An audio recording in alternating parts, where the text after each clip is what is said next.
Yogesh Patil is Chief Investment Officer at LIC Mutual Fund. He's with us to take some questions on what he's making of the market. Yogesh, good to have you with us here. Good to have you back indeed. Prashant this side. What's your sense, Yogesh? Are you comfortable at market levels? What have you been doing? Because flows are coming in into mutual funds. It's getting deployed. Promoter sale, early investor sales, that is also keeping a pace. There is large IPOs which are lined up. Just assess the state of the market. I'm talking about the next, say, 1 quarter or so. How are things looking? Yeah, good morning, Prashant, and thank you very much for hosting me on your channel. See, this can be debatable. If you see last 3 years, we keep debating in the market. But valuations are gone up, but at the same time, fundamentals also improving. So we need to factor both things. I completely, not saying is a completely overvalued or a very fair value, undervalued. We need to check the sector outlook, and basically it's a stock specific and sector specific market always. And in terms of inflows, definitely India is getting there is sea change in the retail investor mindset in last 3-4 years, where inflows are much better compared to historical averages, because the real interest rates benefit is not visible for retail investor, and that's how they choosing mutual fund. And it's a good start for a country like India. Every time we depend on FI's flow or maybe some institution, but this time is completely diversified and FIs are absent. But in terms of earning growth, we see a moderation in earning growth for this year, and maybe for next year, a mid-teens kind of growth.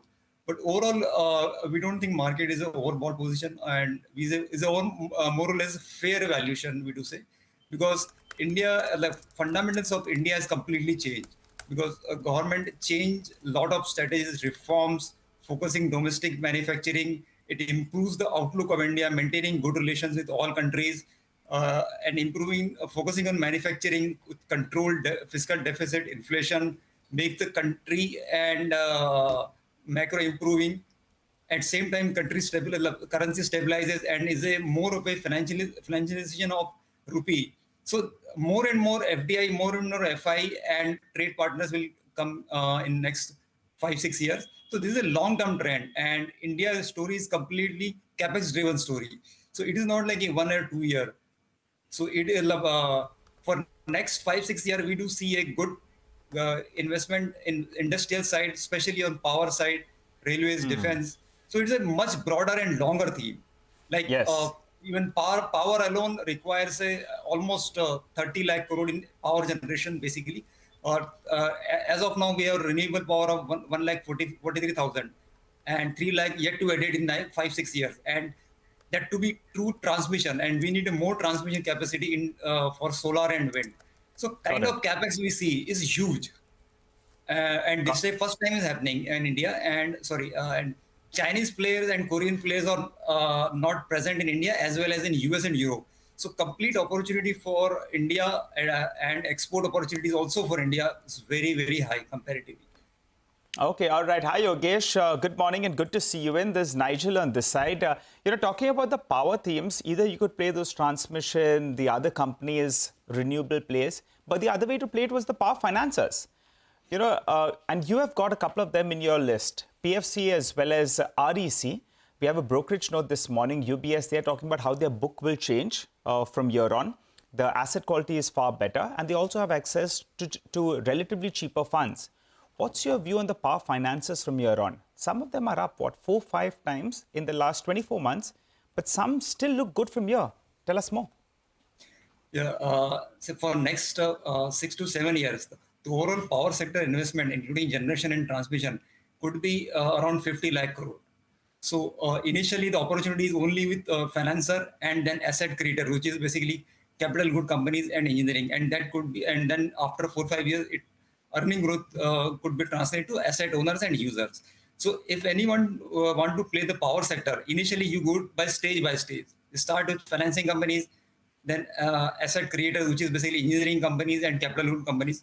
So if anyone want to take the opportunity, so we need to take the full basket. May not be exactly 1-2 segment. So that's one of the reasons we diversified our power sector bet in across the board, including generation, transmission, and financials. Okay, Yogesh, hi, good morning. So just if you talk about the overall, big overweights across the schemes, across your portfolios, in terms of sectors, what would those be?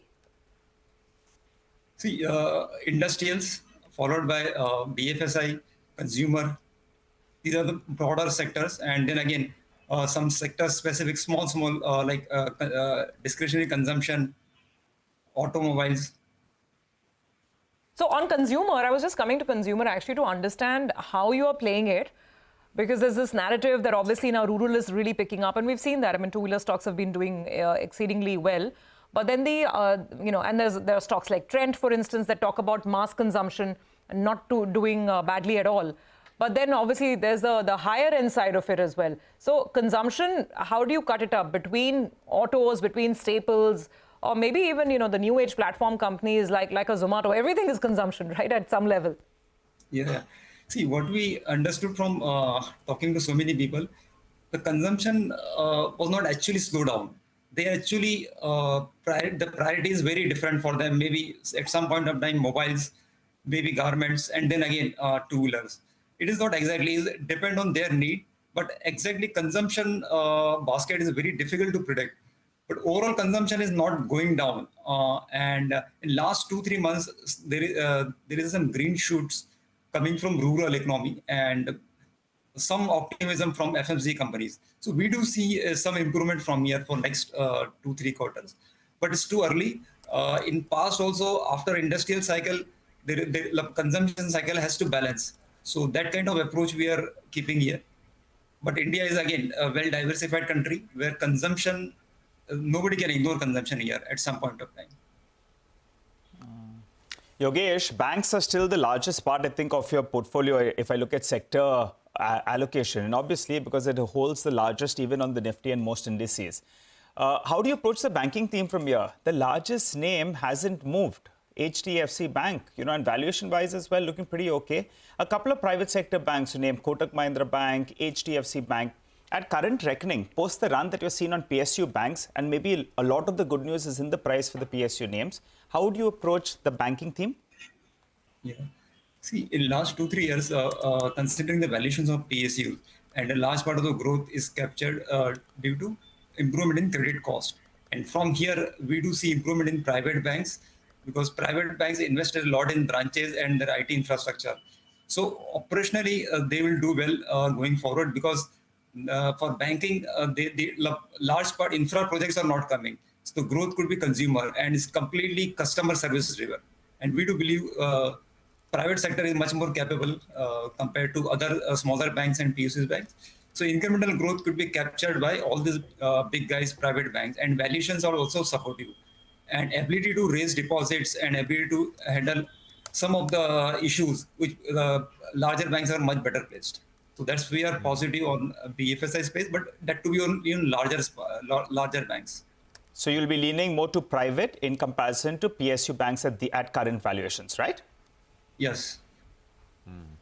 Yogesh, you own Shakti Pumps in one of your funds, right? Stocks had an incredible run. I think it's up 10x in the last 1 year, maybe a little over 1 year.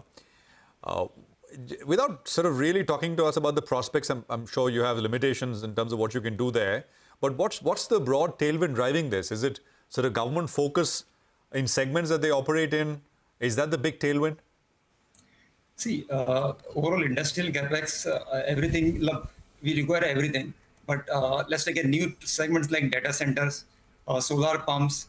The demand for pumps has gone up because of government focus on solar pumps. At the same time, overall pump market has grown up because there is a various investments coming from data center and the inquiry levels are very high in other chemical company as well. But the last 2-3 years, government focus on solar pumps actually resulting in a big growth for this segment. And the solar pump sector growth could be very high in coming years. And at the same time, it is not basically why the government wants solar pump, because they want to reduce their power cost, what they provide to farmers actually. So they are actually net beneficiary, and these are the new trends for overall pump sector, not with only one or two companies. Most of the companies are try to figure out their opportunity size across the industry. That includes various industries like chemical, pharmaceutical, and refineries. Okay, all right, Yogesh, we will leave it on that note for this morning. Thank you very much for joining in and giving us some perspective on the market.